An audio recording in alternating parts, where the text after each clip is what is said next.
Labas, seniai matyti. O seniai matyti tai dėl to, kad neturėjau aš kada čia užsiimti tais žaidimais, filmavimais ir panašiai. Visi savaitgaliai mano yra dabar atiduoti šeimynai. Na, o kadangi dabar jau rudenėlis ir pavyko priprašyti šeimos, kad gaučiau savaitgalį tik tai savo, tai spėkit, kur atvariau. Ten pat, kur ir kiekvieną darbo dieną. Šį kartą tik tai su kitokia nuotaika. O kodėl ta nuotaika kitokia? Todėl, kad šiandieną eisiu padirbėti prie moco, prie kurio dar iš tikrųjų nieko nesu daręs. Esu daręs keletą išmetimų, bet tai čia negalima sakyti, kad esu prie to moco dirbęs.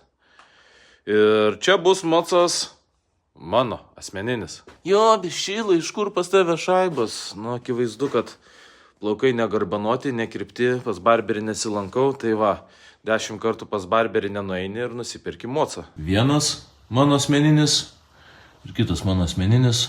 Irgi Suzas. Dėl ko man patinka Suzai? Dėl to, kad jie nieko nekainuoja, jie patikimi. Ir už tą kainą geresnę mocą nenupirksi kaip Suza. Nepykit, BMW, Kawasaki ir visų kitų savininkai, bet taip yra. Taigi praėjo jau ilgas laikas, kai neturėjau endurkės. Buvau jau beperkas CF Moto MT450 ir netyčia iškrito vat štai šitas variantas. Už 1650 buvo nupirktas. Pabandysiu tiesiog aš jį prisikelti, pasidaryti vartojamą daiktą. Dabar aišku, jisai čia turi labai didelių problemų. Nu tai vienas iš problemų turbūt matosi papačia padėtas ančiukas. Nes šitas senolis nebelaiko jau kūno skysčių. Va štai šį čia matau rasoja antifrizas. Tai žiūrėsiu, ką įmanoma išsaugot, bandysiu išsaugot. Žvaigždutėj amen, tai reiškia bus amen ir grandiniai ir galiniai žvaigždžiai. Karbas nenori dirbti ant žemų ūkių. O jeigu jau perinkinėju, dar nenusprendžiau, bet galimai bus perdarinėjimas ir štai šitas agregatas, visiškai standartinis. Jeigu perdarinėsiu, tai automatiškai tada reikia sukt von man jį ir šį čia dar įvirinti sriegį lambda zondui, kad galėčiau šitą karbą susitiuninti optimaliai. Dėl galios, tikrai jos šiandien man asmeniškai netrūksta. Su mano skillsais šitų galingiausios DRZ versijos 37 kW tikrai per akis. Senas lengvas triperis. Tai dabar pabandžiau pravažiuoti, aš su juo suktelni gazo piestom stojasi, tai biškai baisus daiktas. O va čia, aišku, kaip priklauso, irgi sutepta, kad nerūdytų. Tai reiškia, persirinks šakės. Subinė truputėlį žema, tai reikės ir pasižiūrėti, kaip ten tie amortikai. Variklis lyg ir nekelia, tai pakankamai džiugu. Bet turint omeny, kad šitie mūsų vaikšto taip vat 3-4 štukės. Tai ir kapitalkė nėra toksai, kaip sakant, baisus dalykas, kai tu jį nusipirki už 1,6. Dar matau, reikės pasikeisti stabdžių žarnoką, nes patrintas. Kaladžių nelikę, stabdžių diskai dar likę ir OK, bet irgi matau tokių keistų sprendimų imtasi kai kuriuose vietose. Reikės persižiūrėti. Ir nežinau, žodžiu, viskas pasimatys jau tik tai sardant.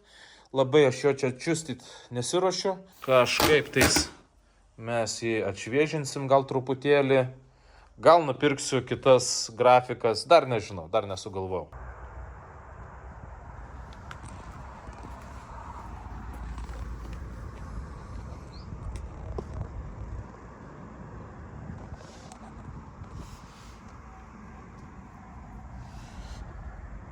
Nusiploviau, dabar dar reikės pakūrenti jį truputėlį ir pasižiūrėti atidžiau, per kur bėga. Tikrai bėga, va, šičia yra virinta. Tai šitus dangtelius reikės susitvarkyti. Nežinau, ar tas motociklas man šiaip patiks, prilips, dėl to, kad aš su juo nesu normaliai prasivažiavęs bekelę. Bet iš esmės pagal jo speksus turėtų būti viskas labai čiki, nes jo sauso svoris yra 119 kg. Šlapės turėtų būti Nu, grubiai apie 130. Dar pastebėjau, kad ir sankabos trosas link pabaigos. Galo čia kažkokie tais kreivumai yra su numeriu. Kreivai pirknėti tas numeris. Na, o toliau visi likę niuansėliai, manau, išlys berdant. Reikia išsileisti tepalus, išsiimti filtrą dabar, įsileisti antifrizą, nusisukti dangtelius, nors ne, gal pirmą pasikaitinsiu dabar užsikūręs, tada nusisuksiu dangtelius. Na ir viskas iš eilės imasi von.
Jo, Šilas sako, susitvarkysiu tepalo lyką, karbą ir važiuojam, daugiau nieko nedarys.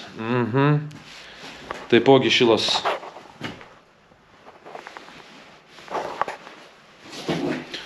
Taip jau gaunas. Jo, čia vaikučiai pamatysit chaltūrą. Štai tokią chaltūrą mes čia turim. Čia irgi su patiokais, bet sandariai užsivirino. Šitas reikalas yra, čia irgi yra prastai besivirinantis mišinys, bet man viskas yra ok, sutvarkiau ten, kur buvo prieš tai tvarkyta kažkienotais. Kodėl šį čia tokia chaltūra užsiėmiau? Dėl to, kad čia yra, va, matosi dar magnezium užrašyta. Tai, kad suvirinti tvarkingai, gaunasi žaliava, vien tik tais pridėtinė ta vėla, praktiškai kaip šito dangtelio kaina. Bet čia yra laikinas sprendimas. Va, matosi šį čia va, visur va, taip va, buvo užkrekinęs jisai. Tikiuosi, kad užsiklijavo. Nu, turėjau užsiklijuoti. Jo, čia spalva, aišku, į moco variklio nepataikyta, bet lemba, kad pataikyt spalvą 10 eurų flakonėlis, kad nepataikyt spalvos, bet nudažyti dar labiau tinkančiais dažais 4 eurai. Nu, man matematika kažkaip tais neleido pirkti tų brangių dažų. Šitie labai irgi neblogai atrodo. Šičia. Čia irgi yra magnezium. Ne, nepoliravau. Tiesiog galvojau, kad irgi ta pačia spalva nudažysiu. Bet bevalydamas, tiksliau nuvalęs, pamačiau, kad gal visai neblogai atrodo. Tai žinot ką? Taip ir paliksim, taupysim dažus. Dėl ko reguliariai verta išsimti radikus, tai pasižiūrėkit, kiek čia oksido, kiek čia visokio šlamšto aplinkui, dar va padeformuota. Tai šičia reikės šitą reikalą ištiesint, nusivalyt.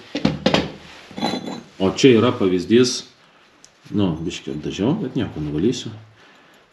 Šitas vat galas dar buvo baisesnis už va šitus vat galus. Ir natūralu, kada ten tas oksidas pradeda spausti žarną, ten atsiranda šiokie tokie mikrotarpai ir pabiškiai pradeda sunktis antifrizas.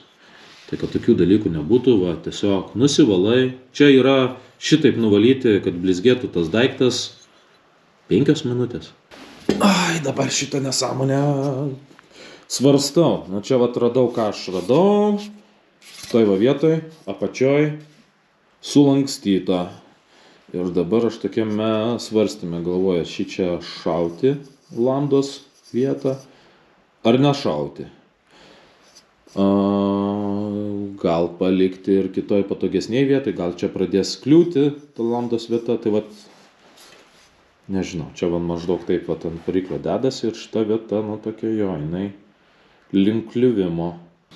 Nemelavo savininkas dėl naujos sankabos, bet dėl ko melavo, tai, nu, aš pamačiau, kad pas jį yra pakeista ir karūna, nes jisai turėjo šitą karūną ir jinai nubliautas, nulaužtas šonas buvo. Tai faktas čia, kai virto tas mocas. Tai dėl to reikėjo jam tą ir karūną keisti. Tai karūna čia nei tie tarpai neišbliauti, diskeliai visi kaip nauji, pažiūrėjau, net spalva nepakitus. Tai čia va šitas dalykas labai labai fainai. Negaliu sakyti, kad neprofesionalas tvarkė. Žinot, iš kur žinau, kad profesionalas tvarkė? Matot? Čia yra hermetikas. Matot spalvą? Taip, tai vat, kaip atskirti, ar dirba profesionalas ar ne? Tai nūbas deda Viktoriuką liaudiškai vadinamą hermetiką, o jau ekspertai deda raudoną hermetiką, silikoną raudoną, atsiprašau, ne hermetiką, o raudoną silikoną. Pasirodo, šitas karbas, jeigu geros būklės ir naudotas geros būklės, kainuoja 800 eurų. Galit patikėti už tą nesąmonę. Žodžiu, neapsimsiu aš čia šveitimais, poliravimais ir panašiai, bet va, ką padarysiu, tai turiu čia tokio kažkokio tais reikalo, rūgštis nieržai ir bandysiu sutepti. Nežinau, čia ne pirmo naujumo daiktas, bet prieš tai labai labai gerai veikdavo, tik tais dabar kažkoks susigabalėjo. Pažiūrėsim, gal dar veiksminga ta rūgštis. Matyt, gal papuolė kažkokių tais dalykų į vidų ir su kažko sureagavo ta rūgštis. Bet jinai va tokia va gelio formos. O, iš karto matosi, kaip valosi reikalai. Nutepu, palieku 15 minučių, tada ateinu, nuplaunu su vandeniu, dar kartelį, nu ir gal dar trečią kartą nutepu. Ir taip va, procedūrą pakartoju. Pažiūrėsim, koks galutinis rezultatas bus. Dublis numeris 2, bet panašu, kad dublio numeris 3 nebus. Aš idealaus varianto šį čia nesiekiu, tai užteks 2 kartų. Gerai, šitas galas jau visai neblogai atrodys. Reikia eiti nusivalyti likusią išmetimo dalį. Kol išmetimas džiūsta, galima bandyti prieiti prie šitos vietos, dėl to, kad reikia va štucerį sudėti. Ir ši čia yra alsuoklio šlangiukė. Ir jinai turi ši čia įeiti ir neiškritinėti. Tai, kadangi turėjau nereikalingą padangų pūtimo aparatą, nuo jo vat nupjoviau sriegio galą. Čia palikau šitas ausis tam, kad būtų, kaip pasakyti, veržiant šitas neprasisukinėtų. Ir, žodžiu, gausis, kad va šitas reikalas užsimaus, hamutas užsidės ir viskas tvirta bus. Taip, štuceris vietoj. Šitas skylės dabar eisiu, užlituosiu. Reikia surasti kažkokio panašaus plastiko. Tiesiog ant viršaus tokius lapukus išdėsiu, prilituosiu ir viskas. Galvojau čia kur ta dabė daryti lamdą, bet pasižiūrėjau, kad labai po to bus nepatogu ten įsisukti ją. Tai darau šitoj va vietoj, bus ir kampas labai geras. Ir bus patogu, netgi važiuodamas galėsiu pasimatuoti, kokį aš ten tą mišinį turiu. Sakiau, kad paliksiu standartinį išmetimą, nieko nedarysiu, bet nesigavo. Teko perdaryti. Pagaminta viena aliumo apsaugėlė, kita pagaminta nieržos. Sudėtas jau ant pastos išmetimas. Tada va čia tokie va smulkus darbeliai. Čia buvo Rudžių kalnas, čia buvo baisiai atrodantis, nudažytas, apdaužytas aliumas.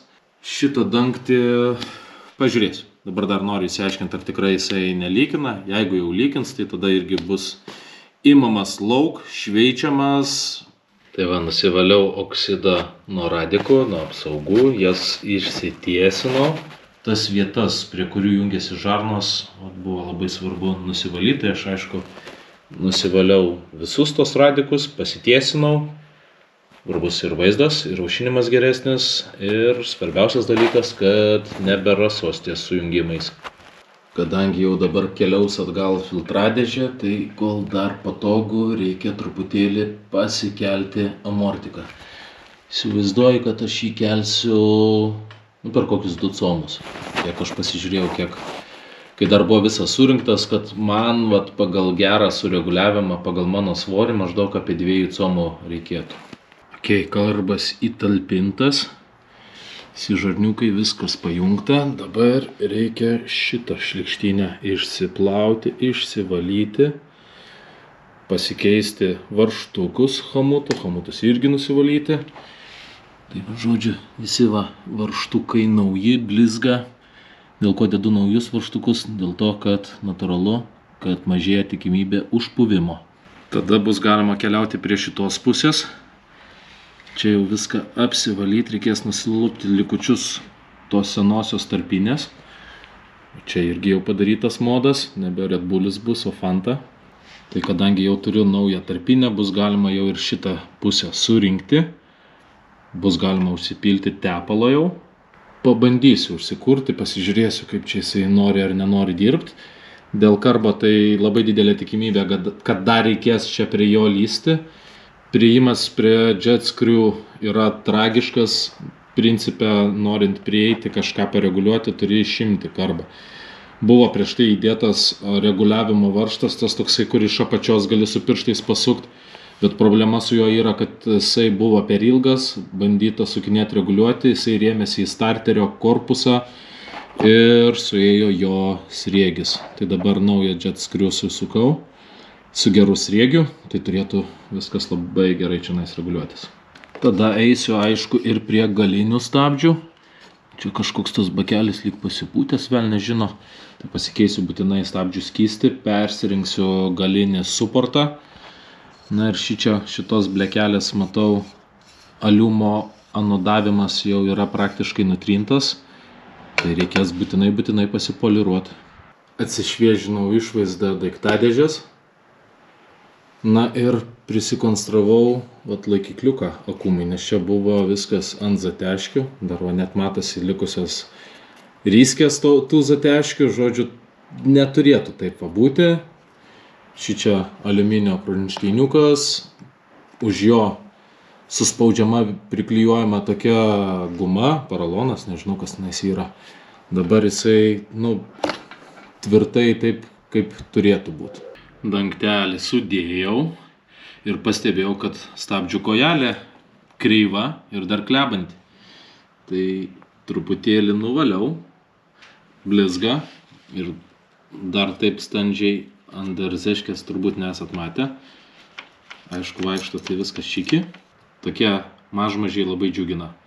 Važiuojant labai gerai. Aišku, šį čia dabar nebelies. Prieš tai ten prie pat ten keli milai tarpas buvo. Dabar atlenkiau atgal. Aišku, čia po to dar biškis yra rezervo parkritus mūsų. Jau norėtųsi nepasiekti to dangtelio. Tiek to jau geriau biški toliau šitoj vietoj bus, bet bent jau saugiau. Dabar sukeisiu visgi šitus chamutus, nes padariau klaidą, skubėjau ir norėjau padaryti, kad greičiau būtų ir nupirkau chamutus depo. O depo chamutai yra visiškas mėšlas, kaip ir dauguma tenais esančių dalykų. Tai sudėsiu dabar rimtesnius, normalesnius chamutus. Nes šitais tiesiog nelabai pasitikiu. Ir bus galima užpilinėti antifrizą. O po to bus galima eiti turbūt ir stabdžius persirinkti. Čia vat buvusi armuota šlangikė. O šitoj vietoj matosi, jinai yra patrinta. Pasitikėjimo toks dalykas nekelia. Toliau keliaus, va, štai tokia gražuolė. Galima padaryti kokį nori ilgį, kokios nori spalvos. Ten visokiausių gali pasidaryti. Aš pasirinkau tokią, kad dėrėtų prie moco. Ir šitas malonumas su neržiniais galiukais 45 eurai. Tai gaunasi ir pigiau, negu kad parsisiųsti kažkokį tais brandinį reikalą. Ir greičiau, nes padarė per kažkur tais 10 minučių šitą reikalą.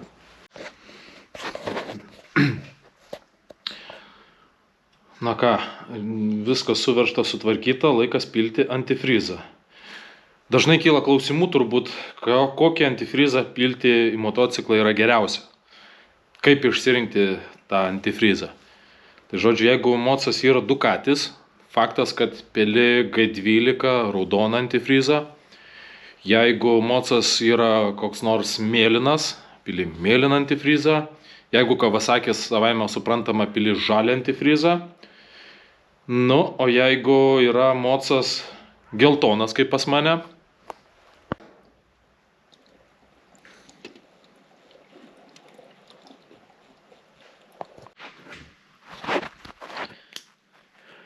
jei nutinka taip, kad dėžutėje prie filtro nerandat šitos šaibutės, jinai yra varinė, dedat ją ant škurkės, pratrinat, kad neliktų griovių ant jos, tada pasiimat lietlempę ir gerai iškaitinat iki raudonumo.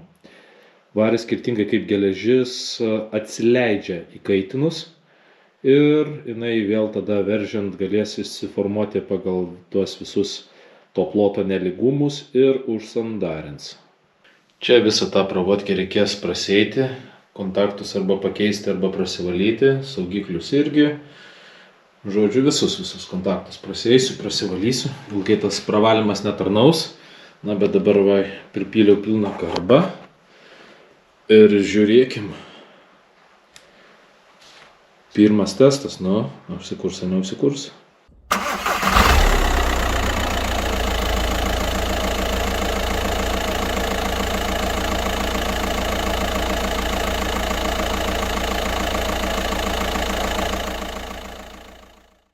Dabar, kai jis užsikūrė, tai žiauriai azartas paėmė, kad damušt, bet jau yra 2:28, turėjau seniausiai namuose būt. Tai jeigu žmona neužmuš už tokius bairius, tai pamatysit ir moco pabaigtuvės.